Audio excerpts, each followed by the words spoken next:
ఏంటి పాపని ఇన్ని రకాలుగా అంటే ఒక మనిషి పలుమార్లు అత్యాచారం చేసి అనేక రకాలుగా హింసించి పాపని చంపినట్టు ఆనవాళ్ళు ఏదైతే చూశారో తండ్రి గుండె పగిలి ఖచ్చితంగా దీని వెనకాల ఎవరైతే ఉన్నారో ఆ వెంకటరమణ అనే ఆయన్ని ఖచ్చితంగా మీరు ఆయన్ని అరెస్ట్ చేయాలి, ఆయన ఉరి తీయాలని ఏదైతే తల్లిదండ్రులు డిమాండ్ చేస్తా ఉన్నారో మేము కూడా వాళ్ళకి సంఘీభావం తెలుపుతా ఉన్నాము. ఖచ్చితంగా ఇలాంటి దుర్మార్గానికి పాల్పడినటువంటి వ్యక్తి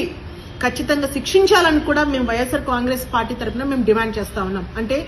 ఒక గిరిజన బాలికకి కళ్ళబొల్లి మాటలు చెప్పి ఉన్నతమైన చదువు నేర్పిస్తానని తీసుకువెళ్ళి ఆ అమ్మాయిని అన్ని రకాలుగా కూడా అనుభవించి అత్యాచారం చేసి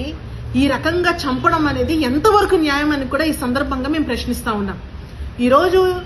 ఈ రాష్ట్రంలో ఉన్నటువంటి హోంశాఖ మంత్రి ఒక మహిళ అయి ఉండి తను మాట్లాడే మాటలు చూస్తే